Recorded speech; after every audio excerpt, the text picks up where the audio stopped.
Hello people and welcome back to my channel. So for those of you who don't know, my name is Blurry Shertugal and I like making Minecraft videos.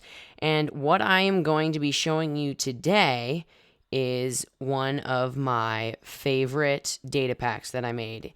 I was updating it a little while ago and I realized that I haven't really made a video on it. So I decided to make a video. It's called Hellhounds and Hollowgasts, and I think you're really gonna like it.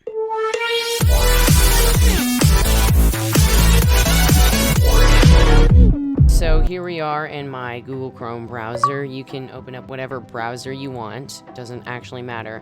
But to download the data pack, all you have to do, so I'll put the link in the description, but you can also just type in Hellhounds and Hollowgasts.weebly.com and hit enter.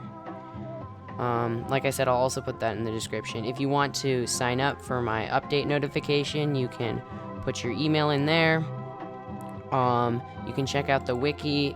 It has just a bunch of information on the different items and mobs in the data pack. You can look at the updates feed. And you can also, if you want to see something added to the pack, you're welcome to put a suggestion in. And then there's also the About Us page. But what we're going to do right now is go to the downloads. Don't click on legacy versions. Those are older versions of the data pack. And all you're going to do here is download the data pack and the resource pack. So just click on these buttons. It'll come up right here. Then you can get out of Google Chrome and drag them onto your desktop. I don't really know how Windows computers work, but if you're on Mac, you just double click on these zip files to expand them. And make sure you don't get them mixed up. Make sure you know which one is the data pack, which is this one, and the texture pack, which is that one. Now that we've got our actual, data pack and texture pack files, we can get right into the actual applying them and installing them. So you're just gonna you're gonna open up Minecraft and click on options and resource packs, and then you'll take the texture pack, not the data pack, the texture pack, and drag it and drop it into this window. It'll say, do you want to add the following packs to Minecraft? Just hit yes, and it will appear right here. And you just click that arrow and it'll appear. Hit done, it'll load in, and then you'll hit done, and now we have to install the actual data pack. So you're just going to do create new world. I'm gonna do YouTube, and then you'll hit this little button called Datapacks and drag the data pack. Make sure it's not the resource pack, it has to be the data pack, into this window. And it'll say, do you want to add the following packs to Minecraft, Hellhounds, and Hollowgasts? Hit yes. And it'll appear over here. I know it says incompatible, made for an older version of Minecraft. It is not made for an older version of Minecraft. You just hit this arrow and it'll say, are you sure you want to load this pack? And then you hit yes.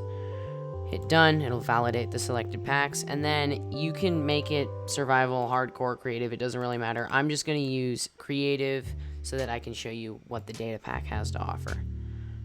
You can pretty much do all of these world options. You can make a new seed, you can change your game rules, doesn't really matter. And then you just hit create new world. Now, the first thing that I want to show you is, let's say, the Hellhound. I'll show you the Hellhound. So, the Hellhound is a tameable mob, based off of, Hellhounds from Greek mythology. It does spawn in nether fortresses. I think that's the only place that it spawns naturally. But I'm just going to summon one, because the way the command works is it replaces a small random amount of blazes with the actual Hellhound. So that's how it spawns in nether fortresses, because blaze spawners will spawn the Hellhound. So all I have to do is place down a blaze spawn egg a couple times until we get a Hellhound, and you can check it out. Oh, we got lucky. So this is a Hellhound. The spikes do sometimes get off, when it is not angry, but when it is attacking something, for instance, if we do /summon sheep. Oh, well, that was quick. Here, let's spawn one farther away so you can see the way it actually works. Summon sheep.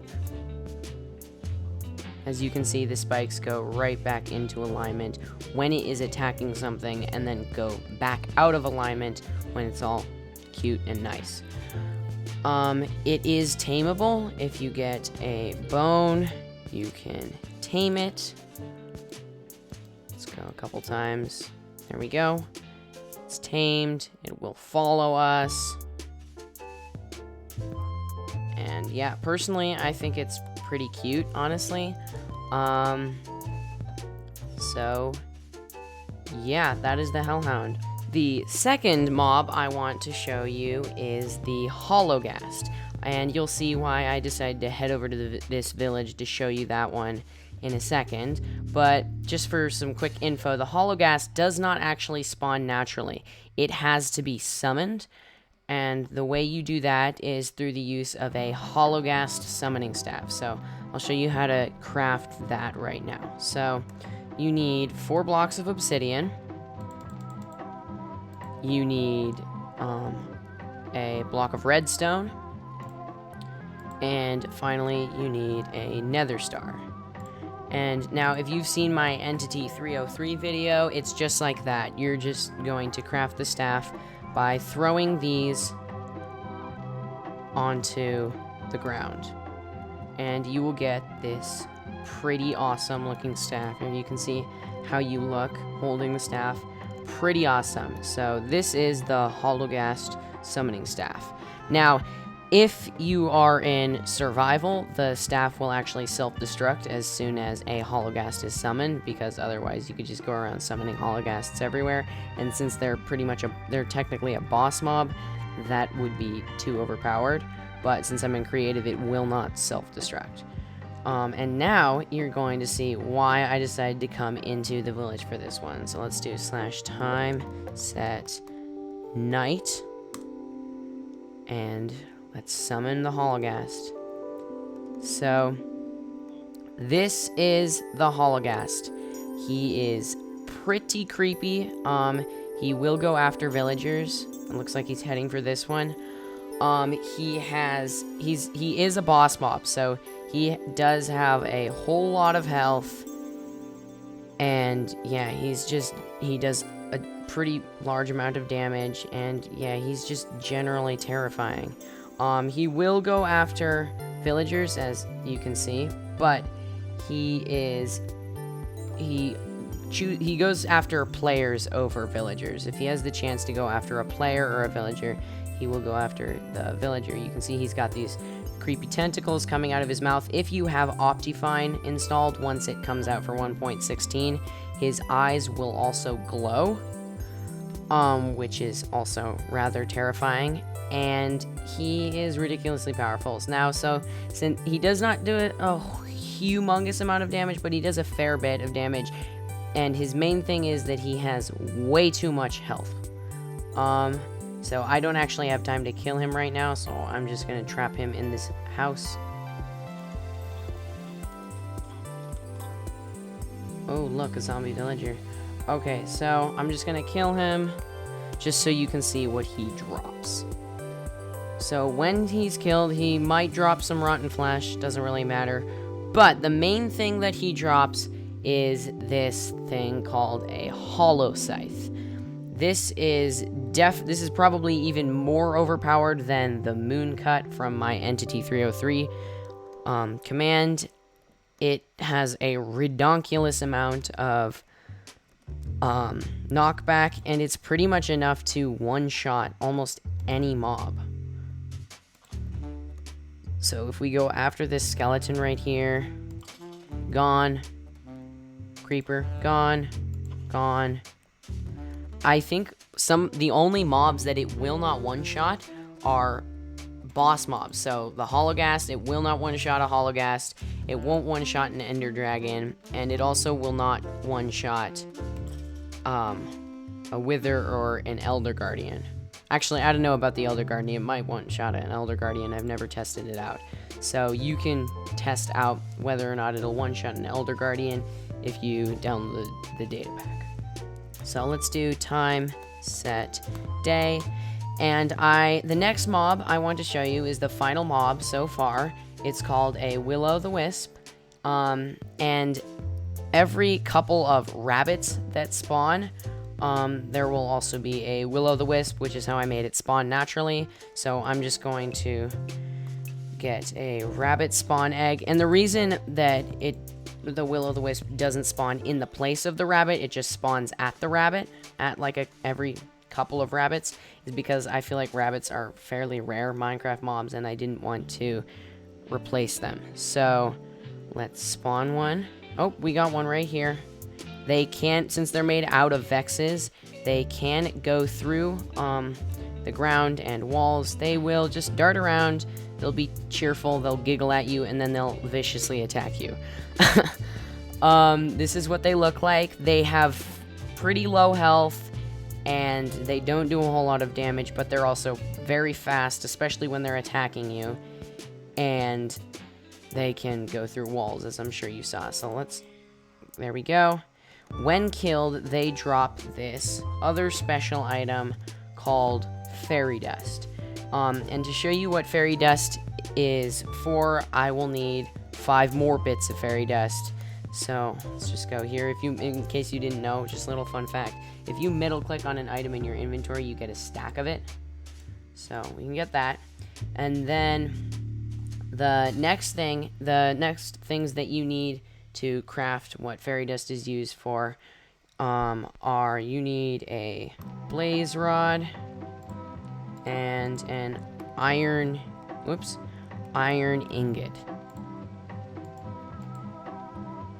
So just like the other floor crafting things, you just chuck them onto the ground. Oops. 1, 2, 3, 4, 5. And this is a Thunderbolt. If you have Optifine, when it comes out for 1.16, the Thunderbolt will glow. 1.16 Optifine hasn't come out yet, which is why I'm not using it. So the Thunderbolt is actually a throwable item, so it is not reusable. And you'll see why I had to make it not reusable in a second, because if it was reusable, it would be too overpowered. So this is what the Thunderbolt does. It throws, it's basically a throwable lightning bolt. And as you can see, I think I just took out a spider right here, I'm not sure. Let's get this skeleton. Oh, the tree's blocking it. Oh, nope, we got him anyway. It does a fair amount of damage, and they are not reusable. So you do have to continue crafting them over and over again. If you want to keep using them. I'm just in creative mode, which is why it's not doing that right now. But yeah, they're pretty cool items.